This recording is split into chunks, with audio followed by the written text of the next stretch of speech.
Les confrères Eric Johnson, directeur de publication de l'Union, Justin Anani, directeur de publication de Togo Vision et Firmin Teko Abo, chroniqueurs politiques, sont toujours avec nous. On va parler maintenant du Mali avec cette affaire alors que la brouille diplomatique entre Paris et Bamako s'emballe. Une vieille affaire qui était enterrée remonte à la surface. Selon une rumeur qui enflamme sur les réseaux sociaux, les autorités maliennes auraient ouvert une enquête sur l'attribution du marché des passeports biométriques maliens à une entreprise bretonne sur pression de Jean-Yves Le Drian, l'actuel ministre des Affaires étrangères de français. Alors, Eric Johnson, oui, c'est vous, hein, ce n'est pas Firmin Teko Abo. Eric Johnson, alors, ce n'est pas finalement un règlement entre les autorités maliennes, les autorités françaises. On entend aujourd'hui Jean-Yves Le Drian, demain c'est Abdoulaye Diop et Oui, autres. oui, oui, mais c'est tout à fait logique. Nous sommes dans une situation de crise. Alors, chacun essaie de tirer le marron du feu vers lui.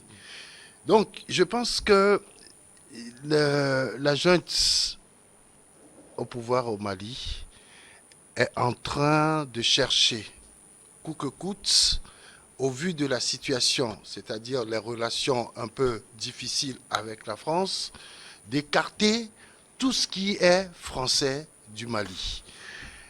Est-ce que cela arrange le pays, c'est-à-dire le Mali?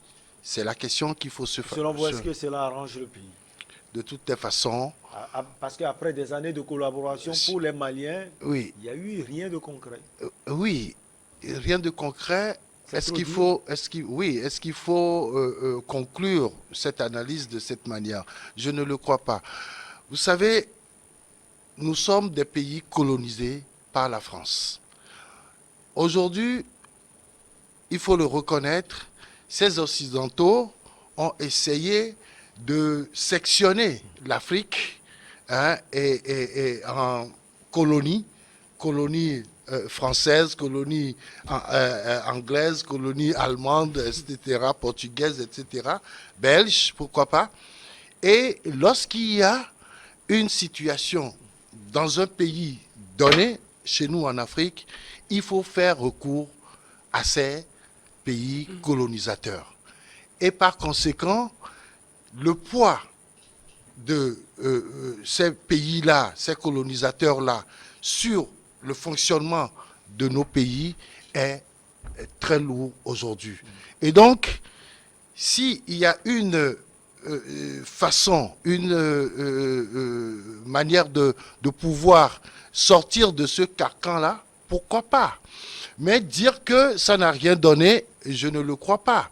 Maintenant, par rapport à ce qui se passe aujourd'hui avec le fils Le de fils, oui, Thomas Le Le Drian. Drian, etc., oui, vous savez, les choses se passent toujours de la même manière.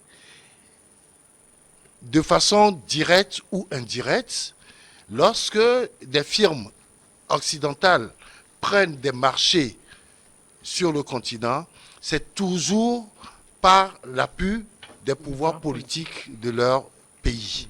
Et ça, c'est une évidence. Ça se passe toujours comme ça. Maintenant, de quelle manière cette pression-là a été mise sur le Mali pour octroyer ce marché de passeports C'était sous à la l'IBK, je pense. société?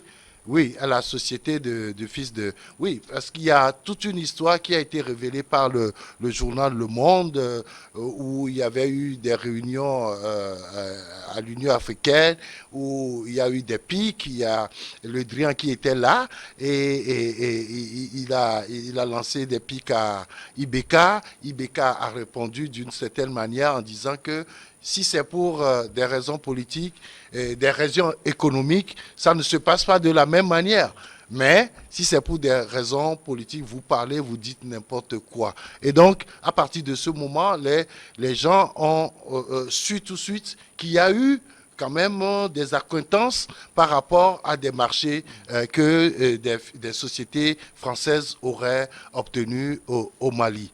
Et donc, finalement, après, il y a eu une enquête qui a été ouverte pour savoir de quelle manière le Drian était impliqué dans l'octroi de ce marché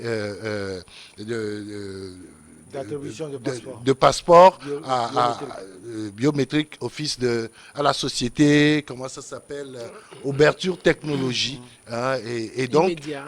et donc aujourd'hui, cette affaire-là est revenue tout simplement parce que le Mali est en difficulté avec la France et on cherche à régler tout simplement des comptes. Non seulement, Justin Anani, le Mali est en difficulté avec la France, mais on voit plus Jean-Yves Le Drian attaquer les autorités maliennes.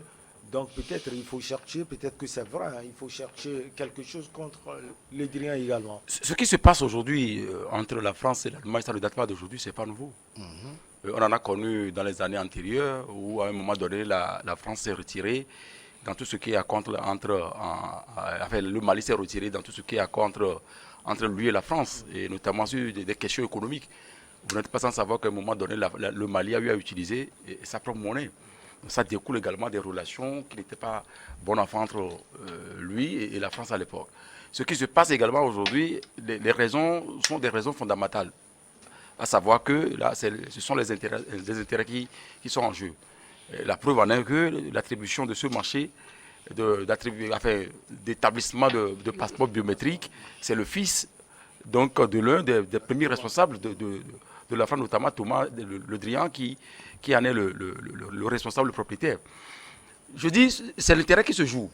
Et dans les États, comme Eric a le dit également, dans plusieurs pays, c'est pratiquement la même chose.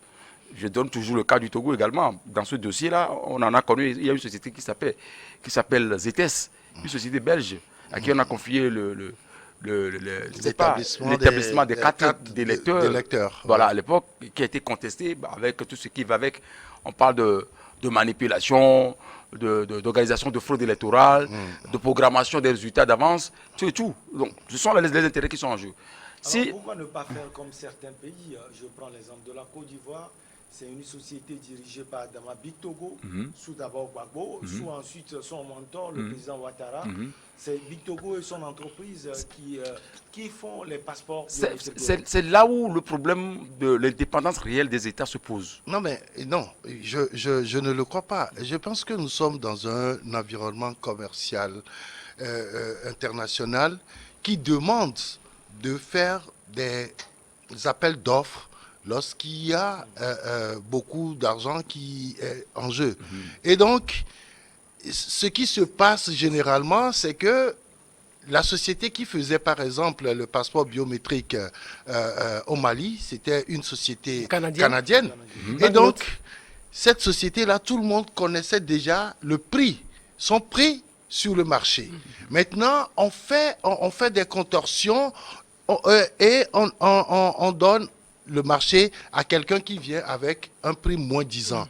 Mais en réalité, lorsqu'il s'agit maintenant de faire la fabrication, on se rend compte que ce prix-là est le double de ce que faisait la société canadienne. Voilà, et donc, c'est au fait l'environnement commercial international qui nous oblige à chercher toutes les sociétés, que ce soit nationales ou internationales. Sauf que sur certains plans, l'appel d'offres n'a pas été lancé. On voit comment est-ce que les marchés sont attribués gré à gré dans certains domaines. Ça, tout le monde le sait. Et justement, ici, si ce marché-là avait été octroyé gré à gré, alors tout de suite, l'État malien peut rompre ce contrat. Voilà, on n'aura même plus besoin de chercher à faire une enquête. Peut-être que c'est ce qu'ils cherchent. Oui, c'est ce qu'ils cherchent, voilà. Ça veut dire qu'au-delà de tout ce que nous observons, de tout ce qui se passe, ben, en Sourdini, il y a les non-dits. Il y a les non-dits, parce que la déclaration qui a mis le feu aux poudres, avec conséquence le renvoi de l'ambassadeur de France au Mali aujourd'hui, mais ça ne touche pas les institutions françaises, en fait. Quand vous écoutez la rubrique et comment on appelle le président français parler ou le ministre des Affaires étrangères Yves parler, il a laissé attendre que ce ne sont pas les prises de décision du Mali par la junte illégal et illégitime qui va le faire fléchir. Il a encore fait une autre sortie, voilà. C'est ça, pour dire que ce n'est pas ça qui va le faire fléchir parce que la France, nous, de très bonnes relations avec le Mali. Les Maliens aussi disent qu'au-delà de tout ce que le ministre Yves Le Drian déclare sur les Athènes, Abdoulaye Diop aussi l'a dit. Voilà que la France, le Mali gagne toujours de très bonnes relations avec la France. Mais ça voudrait dire que de relations État à État, du respect État à État, au-delà des déclarations, il y a également d'autres facteurs sur lesquels on n'arrive pas à faire de développement. Quand le Premier ministre a laissé entendre 30 ans, quand la demande qui a été faite à la France de venir à un moment donné peut-être les aider à repousser ou à chasser les djihadistes, ne leur donnait pas le droit d'aller sur certaines zones et interdit à l'armée française d'y accéder. Mais allez-y comprendre également ce qui est dit. Donc c'est autant d'éléments aujourd'hui, les réseaux sociaux sont là, qui alimentent le débat sur la toile. Ça fait qu'il y a un désintéressement total de ce que c'est que la République française, notamment la politique française en Afrique. Pas le peuple français en tant que, c'est pas personne physique. Et au-delà, mais la politique française aujourd'hui est contestée parce que les démarches, notamment dans un certain nombre de pays où, par un moment, on soutient les soutenables, ça laisse à désirer. Donc, ce qui se passe aujourd'hui au Mali, au-delà de ce que nous voyons, je pense qu'il y a quand même des non-dits. Mais au-delà de tout, si on ne fait pas attention, c'est tellement que c'est la France qui constitue une puissance, c'est la France qui va prendre le dessus. Mais lorsque la Russie aussi se bouscule dans la danse pour avoir ça, pas de gâteau, parce qu'il y a un gâteau là qui est en train d'être partagé, ça me ramène peut-être à la conférence. C'est finalement l'Afrique, ça me ramène à la conférence de Berlin où, à l'absence même des Africains, les gens se sont permis pour distribuer le gâteau comme bon leur semble. Oui. Et si c'est le Togo, bon, c'est notre propriété. Et si c'est le Ghana, là, on peut trouver l'or. Je parlais tout à l'heure. Ouais, ainsi de suite. Donc, je pense qu'à un moment donné, l'Africain doit quand même se retrouver et avoir plus de responsabilité. Non, moi, ce que je dis, c'est-à-dire, il faut beaucoup plus de pragmatisme dans tout ce qui se fait. C'est ce que nous disons toujours. En réalité, ce qui se fait avec, quand on parle de ce passeport, du marché relatif à l'établissement de ce passeport biométrique, il n'y a rien de nouveau fait. Et il n'y a rien dont on peut se servir pour manipuler la population. C'est comme ça se passe en politique. Vous voyez, c'est comme avant que Sarkozy n'arrive au pouvoir, il était très ami à Bolloré, ils sont toujours amis, il était très ami à Bolloré, et Bolloré le dit, mais je vous aide, vous gagnez le 6 mai 2007, et vous m'aidez, je vais vous aider, vous gagnez le pouvoir politique, et vous aussi, vous allez m'aider à avoir les marchés. Les marchés dans cette époque. On peut se poser cette question, la junte là, est là, ça fait quelque temps, pourquoi c'est aujourd'hui on fait sortir ce dossier? Non, la junte... parce que aujourd'hui on est à difficulté avec la France. Non, c'est que la jeune... Non, le problème c'est que la jeune veut manipuler, bien sûr. Les jeunes veulent de nouvelles relations ou de nouvelles clauses des contrats qui lient leur pays à la France, mais ils veulent beaucoup plus surfer sur la manipulation. Parce que ça, là, en réalité, c'est des choses qu'on ne doit pas sortir, parce que ça, diplomatiquement, il y a certaines erreurs qui se commettent. Parce qu'en réalité, quand on voit le tout, c'est comme ça se passe. Il n'y a rien d'étonnant, il n'y a rien de nouveau. C'est comme on dit, il n'y a rien de nouveau sous le soleil. C'est comme ça que ça va se passer, parce que c'est peut-être ce qui dénonce ces deux petites choses. Le fait que le marché se soit passé gré à gré.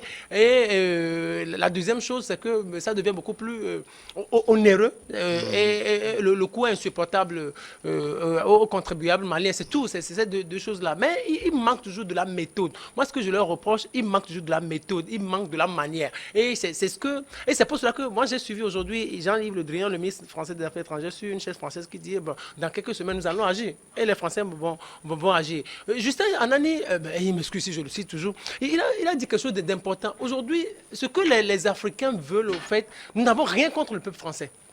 Le peuple français, c'est un peuple frère. C'est comme Adema disait, ou on disait à l'époque, Jacques Chirac et Adema, c'était des amis, c'était des frères au fait. Donc le peuple africain et le peuple français sont des frères. Donc ce qu'on dénonce au fait, c'est la politique africaine de la France. C'est la politique africaine de la France. Donc, à ce niveau, il faut que la France revoie... La France-Afrique, il faut que la France revoie ses approches. Parce que quand vous allez un peu en Centrafrique, c'est la même chose. Quand vous allez au Mali. Et aussi, ce qui a conduit à tout ça, c'est l'attitude de la France qui a eu...